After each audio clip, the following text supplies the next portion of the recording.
मंगल को कहीं सरका दिया, राहु को वहां से उठा के वहां डाल दिया, फिर राहु को वहां सरका के वहां डाल दिया, फिर गुरु को सरका दिया, शुक्र को सरका दिया, सरकाता ही रहता हूं। दिन भर में कई लोग आते हैं, 200-250 लोग तो आ ही जाते हैं। मैं आपने सरका दिया तो सरका दिया, पर ये मेरी जन्मपत्री असली नहीं है। कि तो फिर ऐसा ही बोलना था ना। मैंने कहा मैं पहले बोलता तो आप फिर 300 रुपए, नहीं आप 300 रुपए रख दीजिए। मैंने कहा पंडित जी आप ले लिए तो ले ही लिए। क्या नहीं, नहीं नहीं नहीं ऐसा नहीं, तुम जहां भी ज्योतिष मिल जाओगे मेरी चर्चा करोगे फालतू। नहीं करूंगा महाराज, मुंह बंद रखूंगा। ये विद्या मैंने सीखी वही बहुत है, अब सबको काहे के लिए सिखाऊंगा। क्या नहीं, आप वापस पैसे दे दीजिए। मैंने माता जी की तरफ देखा, माता जी ने कहा ले लो भाई, ये काहे के डूबो रहे हो। फिर भी 100 रुपए रखे। मैं कहा पंडित जी आप 100 रुपए तो रखिए, 250 रुपए वापस दे देता हूँ। आपने मेरा ज्ञान मुझे दिया, कभी आगे जाके ज्योतिष सम्मेलन में तो चर्चा करूंगा नहीं कि आप भले करें। मेरे जैसे नहीं सरका सकता कोई दूसरा। जो मैं सरकाता हूं परमानेंट सरकाता हूं, ये शाही मिटती नहीं है। आप देख लीजिए बहुत पक्की शाही है। महाराज आप तो बहुत विद्वान हैं। अब ऐसे अंधकार में आप सभी को मैं ज्योतिषी बना रहा हूं। सरकाइए, गांव में जाइए, ज्योतिष लीजिए, ज्योतिषी कारखाना लिख दीजिए, बहुत बड़ा बोर्ड लगा दीजिए, हरिलाल अंतरराष्ट्रीय ज्योतिषी आपके शहर में पधार रहे हैं। अब कोई राष्ट्रीय ज्योतिषी कोई रहा ही नहीं, सभी अंतरराष्ट्रीय ज्योतिषी। और गृह सरकार ये 5-5 रुपए में ही सरकाइए तो शाम को 300 रुपए कमा लेंगे आप। वो सरकार 300 रुपए में, आप 2 रुपए में सरकाइए। अब ऐसा पाखंड, ऐसा अत्याचार, ऐसी अधर्मता, ऐसी न्यूनता, ऐसी चीज, ऐसे जिंदगी में सैकड़ों फेज चले हैं। अब वो पंडित जी मुझे पत्र लिखें और 600 पत्रों की फाइल बन जाए कि आप कैसे पैदा हो गए, अपने सब शिष्यों को सब मंत्र सिखा रहे हैं। तो विश्वामित्र ने कहा कूष्मांडा का मतलब है कि लक्ष्मी आपके घर में हो और टिकी रहे। दूसरा हो कि आप रोग रहित हो। मैं उस जयपुर की बात कह रहा था, उनकी लड़की की शादी हो रही थी, बीच में किस्सा आ गया। मैंने कहा कि अंतिम समय करीब मरने के नजदीक भाई शरण संबंधी, उसने कहा कि शादी हो जाए लड़की की, बाद में मरे, पहले मर जाएंगे तो बहुत गड़बड़ हो जाएगी। उसने सबको बाहर निकाला। उसने कहा कि पंडित जी कोई ऐसा अनुष्ठान करवाइए, मैं करोड़पति हूं, केवल इच्छा यही है कि केवल 2 रोटी दाल में चूर के खाऊं और पच जाए। मेरे नौकर हलवा खाते हैं, मैं टुकुर टुकुर ताकता रहता हूं, मैं कुछ कर नहीं सकता। डॉक्टर ने मना किया है, तुम बटर नहीं खा सकते, चीनी भी नहीं खा सकते, तुम केवल दाल का पानी पी सकते हो। ये गुरुजी पैसा मेरा क्या काम का। तो कूष्मांडा का दूसरा अर्थ है कि पूर्ण रोग रहित हो, पूर्ण रोग रहित हो, नख में रोग है ही नहीं, हो तो खत्म हो जाए। ये बहुत बड़ी चीज है कि रोग हो, रोग रहित हो जाए। तीसरा कूष्मांडा का अर्थ है जीवन में पूर्ण प्रसन्नता हो। पूर्ण प्रसन्नता का मतलब है कि बहुत कम घरों में प्रसन्नता होगी। पति अच्छा है तो पत्नी जगदम्बा का अवतार पूरा, महाकाली, देखते ही एकदम से थर थर थर थर थर थर थर बेचारा खुद भी धोती में पेशाब करे। शाम को कहा था सब्जी लेके आना, ऑफिस आते समय ये भूल गया, जा वापिस लेके आ। अच्छा लाता बुझ जाए। ऐसी महाकाली की घर में पैदा हो सकती है, आती है, आ गई। कुछ महालक्ष्मी होती है, कुछ मां सरस्वती है, पर किसी के तकदीर में महाकाली लिखा हुआ है तो लिखा हुआ है। वो घुर्राती है। तो एक लड़के ने पूछा कि पिताजी आज चिड़ियाघर में ले चलिए। तो क्यों? शेरनी देखनी है कि शेरनी कैसे होती है। तभी अंदर से पति निकली, अरे तो क्या कर रहा है? तो बेटा देख ले, घर में ही पाल रखी है तो जो चिड़ियाघर में क्यों ले जा रहा है? 5 रुपए फीस लगेगी, यही शेरनी है। और पति भी कई ऐसे शराबी पिए हुए, शराब पिए हुए, गालियां दे रहे हैं, पत्नी का कहना मान नहीं रहे हैं,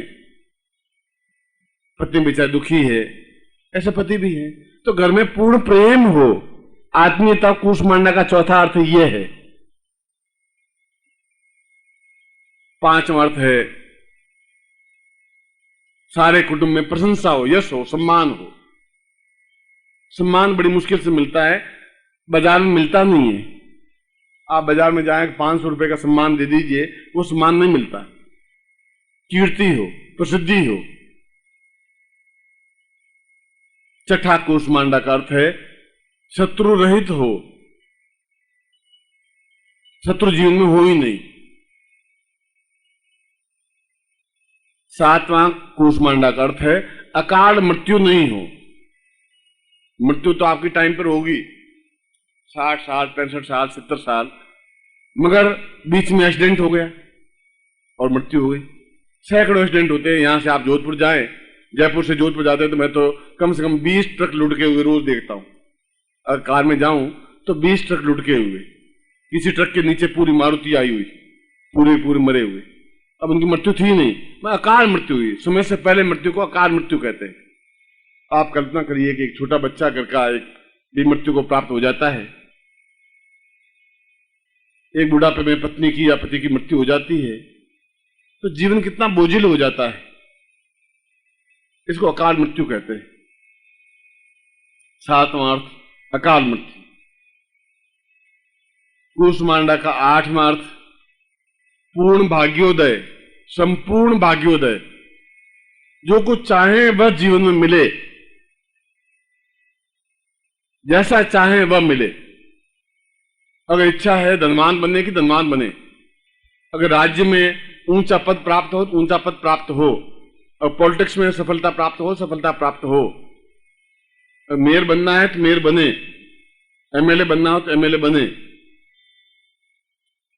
जो इच्छा हो, भाग्योदय हो संपूर्ण। और 9वां अर्थ है जीवन में संपूर्ण धर्म, अर्थ, काम और मोक्ष की प्राप्ति हो। धर्म भी हो, अर्थ भी हो, पैसा भी हो। काम का मतलब है अच्छी पत्नी हो, सानंदम सदनम सुतास्थ सुदय कांता मनोहारिणी सन्मित्रम सुधनम सोयोषितरति सेवारता सेवका। सब कुछ घर में हो। काम का मतलब है पूर्ण गृहस्थ हो, अभाव नहीं हो। पुत्र है तो लड़की नहीं, लड़की है तो बेटा नहीं, बेटा है तो स्वास्थ्य ठीक नहीं, स्वास्थ्य ठीक है तो माँ बाप दुखी हैं धन नहीं, धन है तो राज्य का भय है, राज्य का भय मिट जाए तो और जीवन को तकलीफ हो, तकलीफ है अर्धम आशंका हो। सब कुछ नहीं हो, निरापद जीवन हो। ये 9 अर्थ कूष्मांडा के। मित्र ने कहा कि मैं अपने प्रत्येक शिष्य को जो मेरे आश्रम में है, इस आश्रम के प्रत्येक शिष्य को कूष्मांडा प्रयोग करवाऊंगा ही, साधना दूंगा, सिद्धि दूंगा ही। उसमें चाहे मेरे शिष्य हो, चाहे दीक्षा ली हुई हो, चाहे दीक्षा नहीं ली हुई हो, मैं यह प्रयोग संपन्न करवाऊंगा जिससे कि वह अपने जीवन में सब कुछ प्राप्त करे। एक एक चीज कब तक प्राप्त करते रहेंगे? लक्ष्मी प्राप्त करेंगे, बीमारी आएगी, अब बीमारी को दूर करने की क्रिया करेंगे, बेटा नहीं होगा। अब बेटे को ठीक करेंगे, बेटा कपूत पैदा हो जाएगा। कपूत बेटा पैदा हुआ तो लड़की भाग गई, और लड़की को ठीक करेंगे, माँ बाप से नहीं बन रही है, माँ बाप ठीक है, लड़की पत्नी लड़ाई कर रही है, पत्नी करेंगे, व्यसन पैदा हो गया, व्यसन पैदा हो गया, राज्य का सम्मान घट गया, कहीं इज्जत नहीं, कहीं सम्मान नहीं। अब सैकड़ों समस्याएं, कौन कौन समस्याएं आप दूर कर पाएंगे? इसीलिए विश्वामित्र ने सबसे पहले, तेजस्वी विश्वामित्र ने कूष्मांडा मंत्र का एक रचना की, अपने शिष्यों को सिखाया, उनको गृहस्थ में बसाया कि तुम गृहस्थ बनो। विश्वामित्र ने खुद ने मेनका से शादी की, खुद ने शादी की, देखा कि गृहस्थ जीवन क्या होता है, एक्सपेरिमेंट किया, प्रयोग किया, और शकुंतला जैसी पुत्री को पैदा किया। तो दोष युक्त नहीं था। शंकराचार्य ने खुद ने एक राजा के शरीर में प्रवेश करके काम क्या होता है, पुत्र कैसे पैदा होता है, सीखा। सन्यासी होते हुए भी दंडियों गृहस्थ आश्रम, सबसे बड़ा आश्रम तो गृहस्थ है, मगर सुखी गृहस्थ हो। और गुरु बन करके भी मैं आपको गृहस्थ सुखी नहीं देख सका, फिर मेरा गुरु बनना भी धिक्कार है, फिर जीवन का अर्थ भी क्या है। और उस दिन भी मैंने कहा था कि अगर श्रोता हैं तभी मेरे शिष्य ही है, मैं तो उनको शिष्य पुत्र भाव ही देख रहा हूं। अगर आप शिष्य हैं तभी आप मेरे दाहिनी आंख हैं, बाईं आंख। कोई भी साधना को कर सकता है, आप किसी धर्म के मानने वाले हो।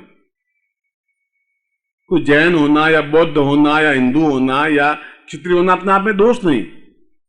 उन खुद में पद्मावती स्तोत्र लिखा हुआ है जैन ग्रंथों में, उच्च कोटि का पद्मावती स्तोत्र, पद्मावती यंत्र दिया हुआ है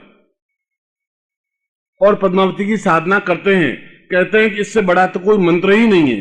नमो अर्यंताणम, नमो सिद्धाणम, नमो अवज्जायाणम, उनमें पंच नमोकार हैं। महावीर ने स्वयं ने साधनाएं संपन्न की हैं। और पद्मावती मंत्र का मतलब है कूष्मांडा मंत्र, सिर्फ जीवन में सब कुछ प्राप्त हो। जैन ग्रंथों में भी उच्च कोटि के मंत्र हैं, उनमें भी मंत्र जाप दिया है, उनमें भी साधनाएं दी हैं, उनमें भी सिद्धियां दी हैं। मैंने जैन ग्रंथों का भी अध्ययन किया है, जिनवाणी का भी अध्ययन किया है, महावीर स्वामी के जीवन के चरित्र को भी पढ़ा है। केवल बाद में जाके हम हिंदू बने या मुसलमान बने या सिख बने या ईसाई बने या जैन बने, ये तो एक योग है कि आप हिंदू के घर में जन्म ले लिया, हिंदू बन गए। किसी जैन के घर में पैदा होते तो आप जैन बन जाते, आज आप जैन कहलाते, महावीर स्वामी की उपासना करते। ये हमारे हाथ में नहीं था, जिसके घर में पैदा हो गए वैसा हो गए हम। इसलिए कोई साधना करना अपने आप में कोई पाप नहीं है, कोई छल नहीं है, कोई झूठ नहीं है, कोई अत्याचार नहीं है। कोई भी व्यक्ति, अगर मैं महावीर स्वामी को आज जोड़ता हूं, नमो अर्यंताणम, नमो सिद्धाणम करता हूं, तो कोई हिंदू धर्म से मैं खंडित नहीं हो गया। पंच नमोकार मंत्र का मंत्र जाप करता हूं तो कोई खंडित नहीं हुआ। मैंने तो संपूर्ण उस जैन ग्रंथों का अध्ययन किया है। सैकड़ों जैन व्यक्तित्व मिले हैं, सैकड़ों श्रमण मिले हैं। ये श्रमण जो घूमने वाले हैं मिले हैं, उन्होंने मंत्र लिया है, ज्ञान लिया है, चेतना ली है, मिले छुप करके। ये उनके जीवन का एक उद्देश्य होगा, लक्ष्य होगा। कई लोग होटल में आकर के अपनी जन्मपत्री दिखाते हैं, कई मंत्री हैं, सबके सामने नहीं आते हैं, चुपचाप मिलते हैं कि मेरा कोई गड़बड़ तो नहीं होने वाला है। उनकी इच्छा है रात्रि को मिले, दिन को मिले। मैं भी उनका नाम उच्चरित नहीं करता, मगर ज्ञान प्राप्त करने में चाहे जैन हो, चाहे बौद्ध हो, चाहे सिख हो, चाहे हिंदू हो, चाहे मुसलमान हो। मुसलमानों में सैकड़ों इस्लामी मंत्र हैं। मैं तो मस्जिद में भी गया हूं, नमाज पढ़ी है, और शायद उनसे अच्छी नमाज पढ़ सकता हूं, वजू कर सकता हूं। जामा मस्जिद में मैंने पूरी नमाज पढ़ी है। ओम परम तत्वाय नारायणाय गुरुभ्यो नमः। ओम ह्रीं मम प्राण देह रोम प्रतिरोम चैतन्य जाग्रय ह्रीं ओम नमः। ओम भूर्भुवः स्वः तत्सवितुर्वरेण्यं भर्गो देवस्य धीमहि धियो यो नः प्रचोदयात्।